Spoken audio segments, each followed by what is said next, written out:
నమస్తే, నేను సూర్యప్రకాష్. ఈరోజు ఒక ప్రత్యేక వ్యక్తి గురించి మనం ముఖాముఖిలో పార్టిసిపేట్ చేయబోతా ఉన్నాం. ఇప్పుడు ప్రధాని నరేంద్ర మోడీ ట్వీట్ చేసిన తర్వాత ఆ వ్యక్తి మరింత జన జన జన ప్రచారంలోకి వచ్చినట్టుగా చెప్పవచ్చు. అయితే ప్రముఖ గాయని అయినటువంటి గుడిపాటి శ్రీలలిత ఒక బహుముఖ ప్రజ్ఞాశాలి గాయని.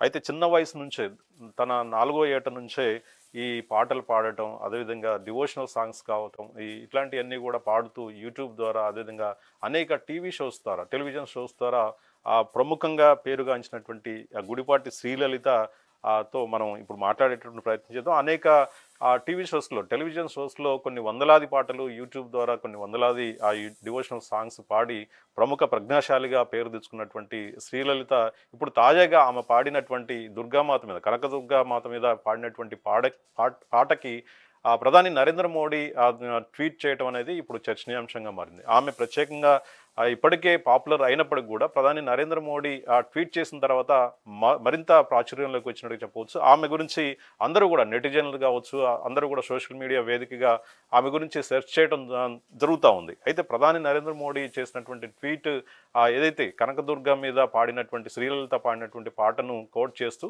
ఆమె చాలా అద్భుతంగా పాడింది, ఆ పాట వినటం ద్వారా తనకు ఎంతో సంతోషాన్ని ఇచ్చింది అని చెప్పేసి నరేంద్ర మోడీ స్వయంగా ట్వీట్ చేయడం అనేది ఇప్పుడు చెప్పుకోదగ్గటువంటి విషయం.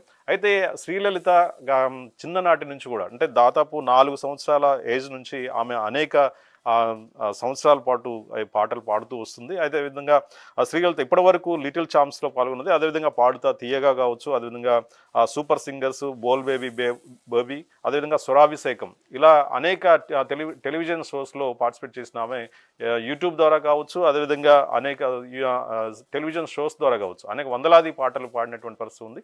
అయితే ఆమెకు సంబంధించి ఆమె ఇప్పుడు మనతో పాటు మాట్లాడేందుకు సిద్ధంగా ఉంది. ఆమెతో మాట్లాడేటువంటి ప్రయత్నం చేద్దాం. శ్రీలలిత గారు, హాయ్ అండి, నమస్కారం. నమస్తే అండి. కంగ్రాచులేషన్స్ అండి సివిఆర్ న్యూస్ నుంచి.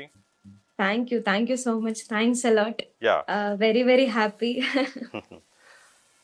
మీకు అంటే ఇన్ని టెలివిజన్ షోస్ కావచ్చు, యూట్యూబ్ షోస్ కావచ్చు, ఇన్ని పాటలు పాడారు, ఇన్ని రకాల, అంటే దాదాపు 6 సంవత్సరాల వయసు నుంచే మీరు పాడినట్టుగా తెలుస్తూ ఉంది. ఇన్ని వందలాది పాటలు పాడారు. అయితే ఈ రకంగా ఈరోజు ప్రధాని నరేంద్ర మోడీ మీ పాటను కోట్ చేస్తూ ప్రధానంగా ట్వీట్ చేయటం మీకు ఎలా అనిపించింది? అంటే నేనైతే అస్సలు ఎక్స్పెక్ట్ చేయలేదండి. అంటే ఇవాళ మార్నింగ్ నేను ఆ న్యూస్‌తోనే నిద్రలేచాను. అంటే చాలా చాలా అంటే ఫస్ట్ నమ్మలేదు.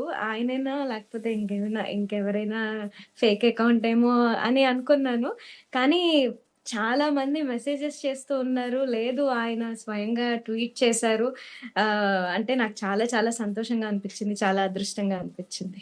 అయితే మీరు వందలాది డివోషనల్ సాంగ్స్ కూడా పాడారు. ప్రత్యేకించి ఈరోజు అంటే కనకదుర్గ మాత గురించి పాడినటువంటి పాటకు ఈ రకంగా ఏకంగా ప్రధాని నరేంద్ర మోడీ ట్వీట్ చేయడం, స్పందించడం అనేది మీకు అంటే గతంలో వచ్చినటువంటి అనేక అవార్డ్స్ టెలివిజన్ షోస్లో కావచ్చు, ఇటు యూట్యూబ్లో కావచ్చు, అనేక ప్రశంసలు పొంది ఉంటారు. అయితే ప్రత్యేకించి నరేంద్ర మోడీ నుంచి వచ్చినటువంటి ఈ ప్రశంసని ఎలా ఫీల్ అవుతున్నారు?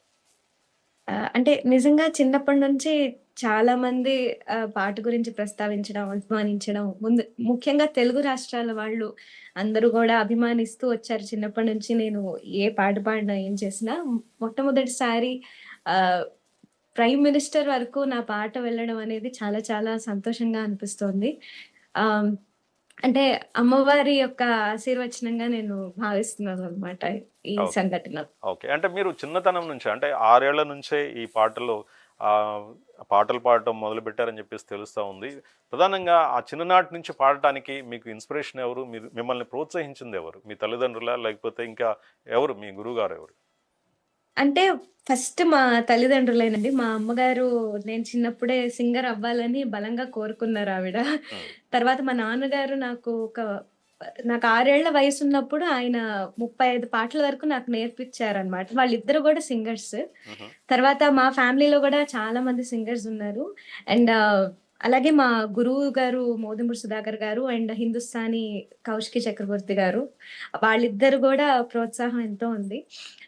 అండ్ అలాగే మా హస్బెండ్, మా ఇన్‌లాస్ కానీ వాళ్ళు గూడా ఇప్పుడు ఇంకా ప్రోత్సహిస్తున్నారు ఆఫ్టర్ మ్యారేజ్ కూడా. హ్మ్. సో, అందరి సపోర్ట్ వల్ల నేను చిన్నప్పటి నుంచి సింగింగ్ అనేది పర్స్యూ చేయగలిగాను. అండ్ అండ్ యూట్యూబ్ గూడా నేను కరోనాలో స్టార్ట్ చేశాననమాట. అది 2020లో అప్‌లోడ్ జేయడం. హుహు. దసరా సీరీస్ ఆల్‌మోస్ట్ 7 ఇయర్స్ నుంచి నేను అప్‌లోడ్ చేస్తున్నాను. అమ్మవారికి ఒక ఆఫరింగ్ లాగా ఒక 10 కీర్తనలు.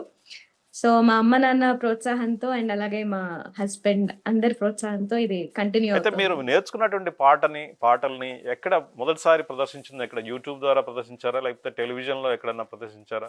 లేకపోతే మీ ఆహ్, ఫ్యామిలీ మెంబర్స్ దగ్గర ఎక్కడన్నా పాడారా? అంటే చిన్నప్పుడు మా అమ్మ, నాన్న దగ్గర పాడానండి. నా first programme 'Sarigamapa little champs' నాకు 6 ఏళ్ల వయసున్నప్పుడు. ఓకే. కోటి గారి ప్రోగ్రామ్ అన్నమాట అది. అందులో పాడడం జరిగింది. సో, అప్పటినుంచి ఆల్‌మోస్ట్ ఒక 20, 25 రియాలిటీ షోస్ వరకు నేను పార్టిసిపేట్ చేసి అంటే బాలు గారితో, చిత్ర గారితో ఇలా చాలా మందితో నా జర్నీ కొనసాగించాను. హుహు. అంటే 'లిటిల్ ఛాంప్స్‌లో' మొదటిసారిగా పాడినటువంటి పాటని ఒకసారి మా ప్రేక్షకుల కోసం ఏమన్నా పాడి వినిపిస్తారా? తప్పకుండా. హ్మ్.